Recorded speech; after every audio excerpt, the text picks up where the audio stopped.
Joining us now to talk about why gas prices are so low and how these drops in pricing could affect more than just how we spend through the new year is our friend Peter Schiff, Euro Pacific Capital's Chief Executive Officer. Peter, Skyping in from Puerto Rico. It's so good to have you here on America's Forum, Peter. Oh, nice to be here.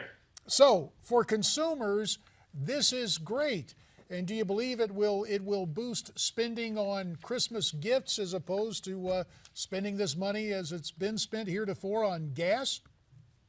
Well, I hate to be the Grinch, but you know, falling oil prices were a gift in 2008 too. If you remember, oil prices dropped from about $150 a barrel down to close to 30. So it was a much bigger drop to much lower levels. And sure, it was a benefit for consumers, but it was also the beginning of the 2008 financial crisis and the Great Recession that ensued. So I think we can enjoy cheaper gasoline, but I think, unfortunately, it's probably a harbinger of another recession. Oh, Peter, you are a Grinch. You're raining on our parade. Okay, let's... Yeah, well, you know, oil prices weren't the only prices that the Fed propped up with QE. And so now that the Fed is winding down QE and threatening to raise rates, a lot of the markets that were lifted on a sea of liquidity are coming down. And the oil market is coming down first, but the stock market's going to come down. The real estate market's going to come down. And since our entire recovery was built on a foundation of housing bubbles, as they deflate, the recession returns. But the Fed's going to come to the rescue, unfortunately, once again with QE4. And when they do that, the price of oil is going to go right back up. Whoa, now you're quantitative easing 4, which is just a fancy way to say the government is going to print more money and all the consequences that entails. Before they get there, Peter, in the minute and a half that remains in this particular segment, since you're staying with us through the break, is there any silver lining? For example, holiday travel, buying airline tickets, the lower price of fuel help the airlines at least through the first quarter next year? Of course there's a silver lining. The problem is the cloud, and the cloud is much bigger than the lining. Yes, it's always a benefit to consumers when prices go down. It was a benefit to consumers when real estate prices went down, because that means if you wanted to buy a house, it got cheaper, so you can afford more house. So that was a good thing, but look at the crisis that ensued. See, the problem is a lot of money has been borrowed, predicated on the belief that oil would be $80 to $100 a barrel. So if those loans default and a lot of jobs get lost temporarily, that's going to bring about a recession, which unfortunately the Fed is going to respond to by printing more money. And again, it's not just oil prices that are going to be coming down. Oil might be the first price to come down, but it's not the last. The stock market's going to come down, the real estate market's going to come down, and the bond market's going to come down. Well, Peter, it is a real downer. Now, we know, we were talking to Peter before we brought him on the air. He's in Puerto Rico. It's raining there today, but... Affecting his mood? No. No. He's taking a look at the implications for the markets.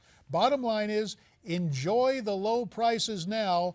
Beware the consequences of those low prices in the not too distant future. In the immediate future, we'll step aside, then we'll bring back Peter Schiff and talk more about energy and the economy right after this. To America's Forum, let's welcome back Peter Schiff. Continue our conversation with him. He's the CEO of Pacifica Capital, and we've been talking about energy prices and the economy.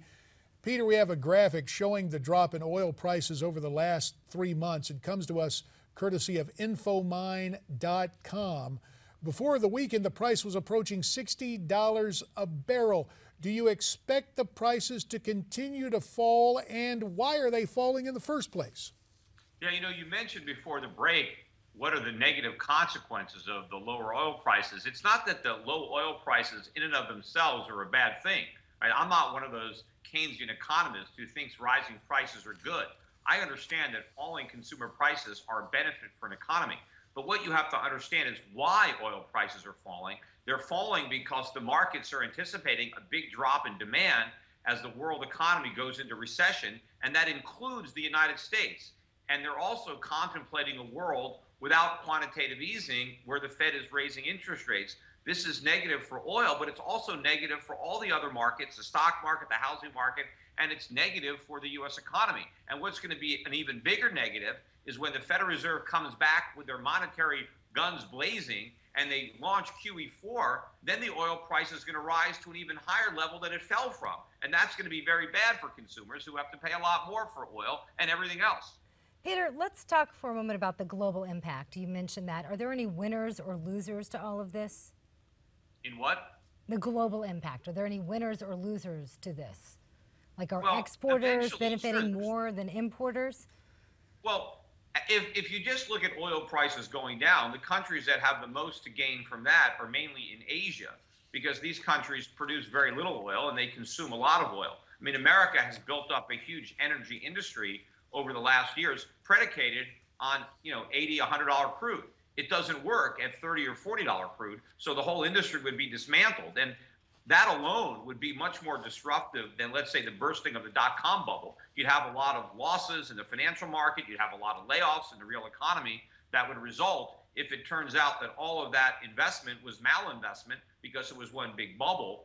But I think long run, when everything settles down, I think the real crisis is a dollar crisis. Right now, people are worried about the ruble. That's just the warm up. The main event is going to be the dollar crisis. And when our currency starts to collapse, it's going to be much more problematic. They just raised interest rates to 17% in Russia. Imagine what would happen in the U.S. economy if the Federal Reserve had to raise interest rates to 17%. I mean, we can't even raise them to 7%. And so in a minute and a half remaining, you've been talking about the Fed. You say you're confident they're going to move ahead with a QE4, just print more money. Is your simple advice, don't? Well, they shouldn't have done QE 1, 2, and 3. Sure. So why should they stop now? The reason they did QE 3 was because QE 2 didn't work. They did QE 2 because QE 1 didn't work. And so they're going to have to do QE 4 for the same reason. Because QE 3, not only didn't it work, it made the problems they were trying to solve worse. So, Peter, ultimately, in the 30 seconds we have remaining, what should we be doing? Is there anything we can do to avoid this recession? Well, just prepare for it. Gold prices are still cheap. They're just around $1,200 an ounce. The dollar is overvalued against most of the world's solid currencies, although not that they're as solid as gold, but they're certainly less flawed than the dollar. So I think people need to invest abroad, look at the international stocks in the right markets, in the right currencies, take advantage. There's a lot of opportunities now in the energy sector, even though I have no idea how much lower oil prices might fall in the short run. A year from now, I think they're going to be a lot higher than they are now. And so there's a lot of opportunities to be made in this sector for people who have the stomach for the short-term volatility. Fair enough. We'll have to leave it there. Peter Schiff, the CEO for Pacifica Euro Capital, we thank you very much for your time, and we'll have you back in a few months to take a look at what's happening with those energy prices. America's Forum, there's lots more to come, including a discussion of an organization that turns 60 this year. Stay with us for that organization and its special story next.